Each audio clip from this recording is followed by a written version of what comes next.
Yo, what up? It's your boy Drew, and I'm reading books. Yo, check it out. Check it out. Okay, so we are on a new one. Well, sort of.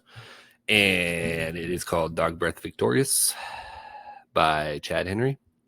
Okay, and we're gonna jam out with some jamming. So get out the jelly and let's jam. All right. Hope everyone's having a good Thursday. It is July 4th.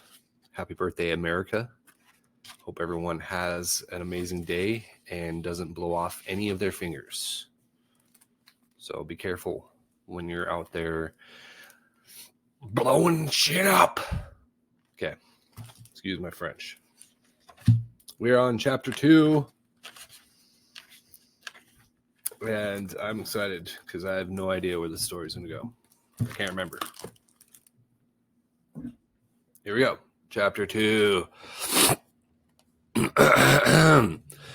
Ziggy's always late getting on the bus after school because he has to change out his dress back into regular clothes.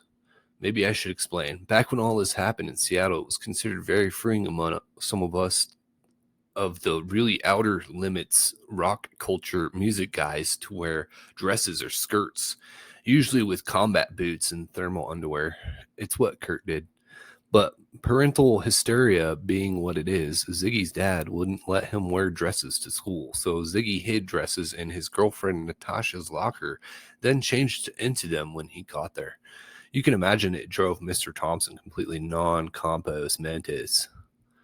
So here came Ziggy going X million miles per hour down the bus aisle. He hurled himself into the seat next to me, exhaling mass quantities of cigarette smoke, whoosh, and knocking Phoebe, who he forgot to notice, to the floor, but Ziggy never looks where he's going.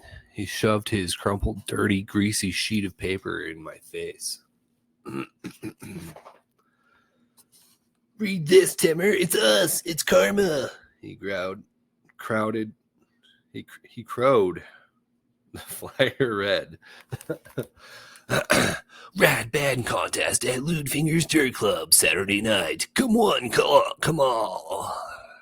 Punk, post-punk, pop, retro rock, techno rap, art rock, garage band, hip-hop, bebop, house, alternative metal, grunge, you name it. Talent experience not a requirement. Entry fee $50 per band. Let's get ugly and bang our heads and achieve God realization through modern music. Sponsored by Chainsaw Music and radio station KRAP. First prize $2,000 US plus addition for a Big Chainsaw Records recording contract. $2,000? I asked. It's us, man. It's DogBreath, Ziggy gurgled. Our name is written all over this. You and me, we're going to your house. We're calling Toddy and Flipper to come over to DogBreath band practice. Band practice? I began. Wait, Zig, there's something I must tell you. He leaned over and asked Phoebe. Hey, man, what are you doing on the floor? Then turned back to me, he explained. Tim, my man, at long last, the break we've been waiting for. A chance for DogBreath to triumph. Well, I said, I've got some bad news and some bad news. What do you want first? Jeez, Ziggy asked. I guess the bad news. The bad news is Mr. Thompson of the Boys Club Thompsons just told me that I have to stop playing in the band until my grades get better.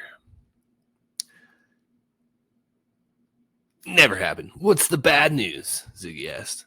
The bad news is, he said if he finds out we're still playing, he'll get me suspended from school, and I'll get all incompletes and drop out of school and wind up in public assistance. Timmy, it's a chance we've got to take, bro. Are you gonna let him dink you ruin your life? Ludefinger's Dirt Club is a major venue. Once we can play for some real actual human beings, there'll be no stopping us. We'll go through the roof. We'll become legends in our own time. He bounced up and down on the seat, his matted blonde dreadlocks swinging all over the place. I'm a little more cautious by nature than Ziggy. Supposing I do decide to risk my entire future and continue this enterprise, Where are we going to get $50 to join this contest? I inquired politely. You're the leader of the band. You get it.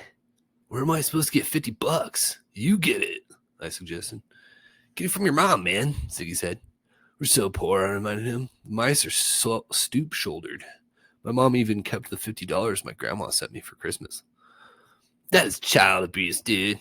You have a legal right to that money, man. Besides, if we win this contest, you can pay her back immediatamente. I fail to see the problem. If you want to be our leader, you got to assume the responsibilities along with the privileges, as my dad is so fond of telling me every time I want to, do anything. Okay, I said. I'll get the money somehow. Deal, said Ziggy. And I got a totally inspired idea for a new song. Hell School, it's called. Help me finish writing the lyrics, and by the time we get over to my house for band practice, we can learn it. I started to sing. They make you take these classes that no one ever passes, and all the teachers come from the Twilight Zone. Then Ziggy added, in his hiccupy voice, they make you take hot showers and read and write for hours. Then Ziggy got stuck. Read and write for hours, read and write for hours. Damn it, I wish I didn't have such a headache. I can't think of this tonight. I'm trying to think it. Phoebe stood in the aisle, hanging into the pole, and looked over our shoulders. She pushed Ziggy's dreadlocks out of the way so she could see the page. She looked at the paper. How about first they rip your flesh and they eat your bones, she suggested. I and Ziggy looked at her with wonder. This weird, geeky-looking girl appeared to have a certain naive genius. I started to recite from the top of the lyric. They make you take these classes that no one ever passes, and all the teachers come from the Twilight Zone. They make you take hot showers and read and write for hours. First they rip your flesh and they tear your bones. Awesome, dude. Superb, hollered Ziggy. All three of us began to sing in more or less the same melody. Hell School, Lord, get me out of here. Hell School, no wearing leather here. Hell School, it ain't pretty.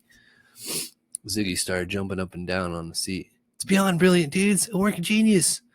A true starling. Pure heart bringing among us. Genius. He flopped back down and pulled out a cigarette and a crumpled pack of Camel Straights and lit it. I got the drum pattern in my head already. It's perfect. The bus driver snatched up the hand microphone she uses for harassing her hapless prisoner riders. Sigmund Jones, please extinguish all smoking materials while riding this bus or I'll rip your face off. Hell School, Ziggy began to sing. Hell School. At the exact moment the bus came to a screeching halt at my stop. I said, no swearing on the bus, damn it, hollered Jean. And I and Ziggy bounded out of our seat with the thrill of inspiration. Phoebe started to sit down, but Ziggy grabbed her arm and yanked her down the aisle of the bus with us. What are you doing? She wailed. You're coming with us to our band practice, Ziggy explained gently. You're a genius and a weirdo and a beautiful singer, and you're going to join DogBreath and make us wonderful.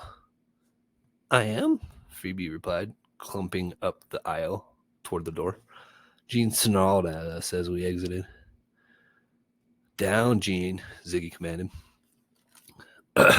You guys, I'm supposed to go back to play practice, Phoebe said as Ziggy pulled her along behind. Hopping down the treacherous steps of the bus, I turned and looked at Ziggy. Hey, don't I have any say in this? I am the leader of this group. I should be on the decision, I said. This is bigger than both of us, Ziggy whispered. This is a decision already made for us out there somewhere in the cosmos. It's fate, kismet, karma, it's destiny. Don't fight it, dude. Okay, I said reluctantly. But remember what Yoko Ono did to the Beatles, bro. I looked at Phoebe Fortier, who was looking just as stunned as I felt. Standing there with her limp blonde hair and her blue plastic glasses and Junior Miss Nordstrom basement clothes, she looked to me like a hopeless booze. And that is chapter 2, my friends. Yes. So they got a new band member because their old ones left. And it sounds like they're already working on a song. Probably for Battle of the Bands. Will they actually be good? Can they have any talent? Will they win the Battle of the Bands? We'll find out in this awesome book called DogBreath Victorious. Tune in next